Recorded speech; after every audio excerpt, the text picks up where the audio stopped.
తాకట్టులో ఉన్న బంగారాన్ని విడిపించి ఆ రోజు ఆన్లైన్ ధరకే కొంటుంది కొమ్మూరి గోల్డ్.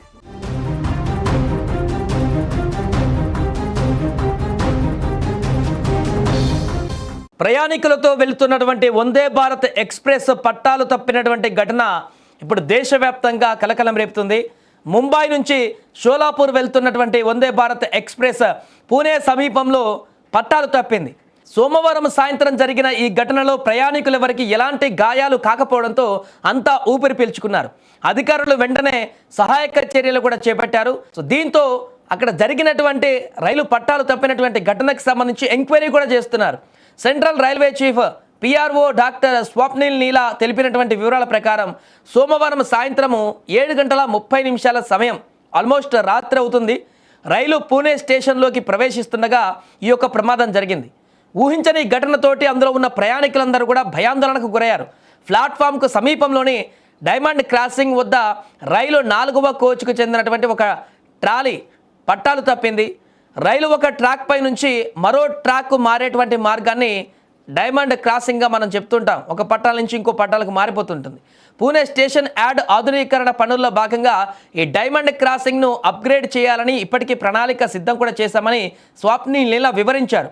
ప్రయాణికులను మరో రైలుకు మార్చేటువంటి ఏర్పాట్లు కూడా చేస్తున్నామన్నారు. అక్కడ పట్టాలు తప్పిన తర్వాత దేశవ్యాప్తంగా ఉన్న ఇలాంటి పాతతరం నాన్ స్టాండర్డ్ డైమండ్ క్రాసింగ్లన్నింటినీ ప్రాధాన్యత క్రమంలో భర్తీ చేస్తామంటూ కూడా ఈ సందర్భంగా స్పష్టం చేశారు.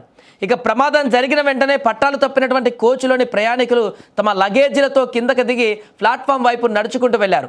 రైల్వే అధికారులు వారిని సురక్షితంగా గమ్యస్థానాలకు చేర్చేందుకు మరో రైలును ఏర్పాటు చేసే ప్రయత్నం కూడా చేశారు. ఈ ఘటనతో మహారాష్ట్రలో నడుస్తున్నటువంటి వందే భారత్ సర్వీసులపైన ఇప్పుడు స్వల్ప ప్రభావం పడేటువంటి అవకాశం ఏర్పడింది. ఏదేమైనా కూడా దేశంలో ప్రతిష్టాత్మకంగా తీసుకువచ్చినటువంటి రైలు ఇది, వందే భారత్ రైలు అనేటిది.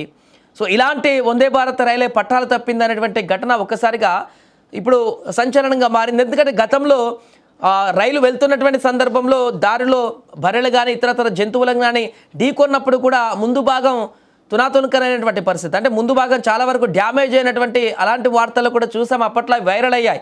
ఇప్పుడు ఏకంగా పట్టాలే తప్పేసింది అనేటువంటి విషయానికి సంబంధించి, అంటే ఇక్కడ ట్రైన్ తప్పిదం కాదు, ఒక డైమండ్ క్రాసింగ్కి సంబంధించినటువంటి తప్పిదంగానే కనిపిస్తుంది. ఏదేమైనా కూడా ఇక్కడ వందే భారత్ ఎక్స్ప్రెస్ తప్పింది అనేటువంటి వార్త అనేది ఒకసారిగా సెన్సేషన్గా మారింది. మరి దీనికి సంబంధించి రైల్వే అధికారులు మరలా భవిష్యత్తులో ఇలాంటి ఘటనలు జరగకుండా పట్టాలి. ఎందుకంటే ఒకవేళ అది కనుక వేగంగా ఉన్నట్లయితే ట్రైన్ ఇంకెక్కడైనా వేరే చాలా హెవీ స్పీడ్లో ఉన్నప్పుడు మార్గ మధ్యలో ఇది స్టేషన్కి నియర్ బై ఉంది కాబట్టి స్లోగా ఉంటుంది కాబట్టి ఏం కాలేదు. హెవీ స్పీడ్లో వెళ్తున్నప్పుడు అలాంటి పరిస్థితి వస్తే ప్రమాదం ఏ రకంగా ఉంటుందో ఊహించడానికే మనకు భయాందోళన కలుగుతుంది.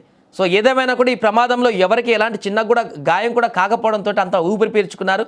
బట్ ప్రయాణికులు అయితే కొంత ఆందోళనకు గురయ్యారు. పట్టాలు తప్పేసి ఆ ట్రైన్ పక్కకి వెళ్ళిన నేపథ్యంలో ఆ బోగిలో ఉన్నటువంటి వారందరూ కూడా తీవ్ర భయాందోళనకు గురయ్యారు. ఎట్టకేలకు అధికారులకు వచ్చి వారందరినీ కూడా సేఫ్గా అక్కడికి పంపించడంతో అంతా ఊపిరి పీల్చుకున్నారు.